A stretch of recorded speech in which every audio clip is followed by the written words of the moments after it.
Welcome to the Afrocentric Woman, where our mission is to inspire Black women to heal core wounds and embrace a luxurious and abundant lifestyle. Thank you for joining me. Let's talk, sis. Hi, everyone. I want to talk to you about parenting a child that you share with a narcissist. And I want to talk to you in terms of specifically medical care for your child. I personally am aware of 3 different situations whereby the narcissist medically neglects the child, and the parent who's the healthiest is doing their best to get proper care for their child. Okay, let me first talk about the first 2 instances because they're very similar. Narcissists by nature are very oppositional people. So whatever, especially if you don't give them what they want. So narcissists they're not altruistic at all. So everything that they do is transactional, and everything they do, they're getting some type of benefit from it. So they're doing something to get something from you, even if it seems like they're doing something nice or they're doing the right thing. No, they're doing something because they're tallying up in their head what all they're going to get later, or when they can cash in on their investment into the situation. So they never do anything out of the kindness of their heart, because guess what? They have no kindness in their heart. In fact, their heart is just a hollow, empty vessel. So, if you don't do what they want you to do, or you leave them, which is a huge narcissistic injury, and you go no contact, you distance yourself from them.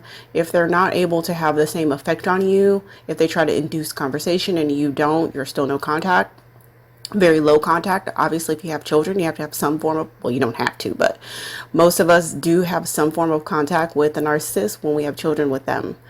So, what was I saying? So you've issued this narcissistic injury with them by leaving them. They'll never get over it. And even if they leave you, if you're not still if they try to text you and try to see you on the side of their relationship and they want to engage you in some type of emotional banter and you don't engage, then that's just further injury to them. So when you have children together, they're very oppositional. So anything that they can do to inconvenience your life, they will do it. Anything that you want that's important to you, oftentimes they'll go against it. So there's an instance where I know of a woman who has a child with a narcissistic father, and the child has a lot of complicated medical issues. These medical issues also affect her learning. There's also developmental issues that can't be pinpointed, is it this medical issue or is it a different medical issue, but nonetheless, the academics have been suffering because of a complex amount of issues that's going on with this child. So for a very long time, every single time that these 2 parents would go to the doctor, whatever the healthy parent wanted, the unhealthy parents, no. Medication, no. Treatment, no. Therapy, no. No, no, no. Doesn't matter. Not like, doctor, could you provide me some resources where I can get some more information on it? Doctor, can you provide me with some facts or some research as it pertains to this? Doctor, can you go over the pros and cons of if I do the treatment or if I don't do the treatment? Doctor, can you tell me what is your success rate? No follow-up questions. No interest. No intrigue, no concern about what is the well-being of the child. It's just no, because that's what the healthy parent wants. Oh, you want the treatment? No, I don't want the treatment. Wah, wah, wah. Let me throw a temper tantrum inside this doctor's office. And it's like, the thing about it is, for the parent who is the healthiest, you may have your flaws. You may have things that you don't do perfectly. You are just doing the very best that you can. But one thing that you know for sure is that you love your child and you're doing your darndest to have the best for your child. And if there's a treatment, if there's a medication, if there's a therapy, if there's a program, if there's an opportunity for your child, you're going to do any and everything that you can to access that, regardless of who agrees with it or doesn't agree with it, if it's the best for the child. Unfortunately, Unfortunately, many narcissists, most narcissists, I would argue, especially if they have some type of axe to pick with you, some type of bone to pick with you, if they feel like you've injured them and that they have absolutely no control and they desire to have some control over you, they will use that child. And if that child is having medical and developmental issues, they don't care. They don't take that into consideration when they are saying yay and nay on medical decisions. Okay? So another situation with another child who has developmental issues that crosses over to some medical things as well, but they're mostly developmental issues. This child was born with these medical issues, and the child is in need of specialized therapy. Now, one thing that I know, because I do have a specialization in children under the age of 1 from another situation that I have going on professionally that is not related to this channel, I know, because of my background and training, early intervention is key with developmental issues like autism spectrum, speech impediments, motor skills, those types of things. Those types of developmental challenges, developmental differences, ability differences. Many of these things, the quality of the child's life in the long run are dramatically increased with early intervention, early therapy, early diagnosis, seeing the best of the best that you can get, specialized care for your child in all of the areas that your child needs support in, right? So this narcissist has been, oh my gosh, I just thought about another narc that was preventing medical care. With this particular situation, you know, the healthier parent is being prevented from getting the child enrolled in any type of support. And I really think it really just boils down to the narcissist saying, oh, that's what you want? No, I'm not looking into it. No. There's a therapy that might help my child? No.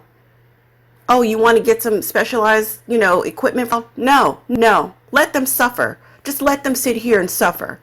That's literally their idea of getting over on you, because oftentimes they know they have absolutely no control over us. We don't care about them anymore. Once we shut off the feelings for them and we understand the relationship is gone, there's nothing that they can say to hurt us. So unfortunately, many of them will resort to the children. They know by denying the children things, by neglecting the children, by denying the children the things that we want to do for them, they know they can hurt us that way. They know they could try to attempt to control us that way. They know that they could try to get us to, please, well, what would it take for you just to do the treatment? And then they're like, ha ha ha, I got you in my web now. Let me see what I can get from you. Another situation that just popped in my head was years ago. Now, this is the first narcissist that I ever knew about. He's a psychopathic narcissist, really malignant. And it got so bad with this particular male who was preventing his children from one child who was in particular very sick, had some physical disability issues that crossed over to like some, and I don't want to give any specific details because I don't want any of these people to be identifiable, but I'll just say that there were some physiological defects at birth that caused this child to have some growth issues and need some particular assistance, right? I'm not going to give any, okay, that's all I'm going to say. So this male was so malignant in dealing with the doctors at Hospital A that the Hospital A was concerned and called in the authorities to open up a case on this particular situation because this malignant narcissist was not cooperative with the care plan for just a simple fact of being oppositional. So this isn't a matter of, well, I have another specialist that's advising me this, or actually I want us to go down this route, or actually I think that this would be a better option for my child. Just No, no, no. Oh, you want to do that? No, no, no. There's nothing wrong. There's nothing wrong. If I keep saying that there's nothing wrong with my child long enough, then there will be nothing wrong with my child. But sir, look at the graphs. I don't care. Nothing's wrong with my child. But sir, look, this is where your child should be. This is where they are. I don't care. Nothing's wrong with my child. But sir, your child is struggling in area A, B, C, D, F. We're really concerned. We need to intervene now. I don't care. No, no, no, no, no. So because of this, the malignant narcissist, the psychopathic narcissist, the case was opened up on both parents. And I'll tell you what I told that parent years ago, and that's even before I knew what narcissism was. But I'm going to tell you what I told her. And this is still my advice till today. It's still my advice. So the other situation was a narcissistic parent who, you know, the child had an injury and they just kind of, you know, just ignored it, just literally neglected it. So let me tell you what I told her. This is still my advice today. I don't care who attempts to get in the way of the best for your child. It could be their dad. It could be your mother. It could be a sibling. It could be a teacher. I don't care who it is. I don't care who it is. Overcome, persevere to eliminate all obstacles for your child's best and highest and greatest good. Anybody who attempts to stop you from doing the best for your child needs to be eliminated from your life and eliminated from your life. Let's just say that. If you need to circumvent them, whatever it takes, open your mind. Open your mind and allow creative thoughts to flow to you. Help your child get over any obstacle, including their own narcissistic other parent. If you have to go and pay out of pocket for a specialist to avoid detection on insurance, then do it. If you have to go and do the therapy that said no, then do it. If you need to go and save up money to go to family court to change your parental rights, then do it. Every single day, that should be the main goal. Don't ever let that fall to the back burner. Don't ever let that, oh, well, I'll get to it one day. I'll get to it. No, no, no. Everything needs to be shifted around to you eliminating the problems that are preventing you from helping your child. So if it's the court order that's you guys are sharing medical care, you need to start documenting ASAP. And you need to sit down and you need to think about times that the narcissistic parent neglected the child, abused the child, or whatever the case may be, and write them down in chronological order to the best of your ability. And then from today going forward, continue to document and stop having emotional conversations with these people. Everything needs to be extremely dry, extremely gray rock, and in writing preferably. If you ever have a phone conversation or ever have an in-person conversation, you need to follow up with an email. Hey, just recapping what we talked about. We discussed A, B, C, and D. Going forward, we're going to move forward with this, woo, woo, woo, woo, woo. This is what I understood. If they don't respond to you via email, it's fine. It doesn't matter, because guess what? When you get to court and you have your documentation folder and you need to change your parental custody rights, and you show them the emails and you're telling the judge about the conversation, then you can show the email. You could show that you sent a recap, because guess what? If the malignant parent wants to sit up there and say, I never said that, she's making it up. Well, guess what? If he had a problem with it, he should have responded 11 months ago to the email. Hey, I never said that. What are you talking about? But he didn't, because he knows it's true.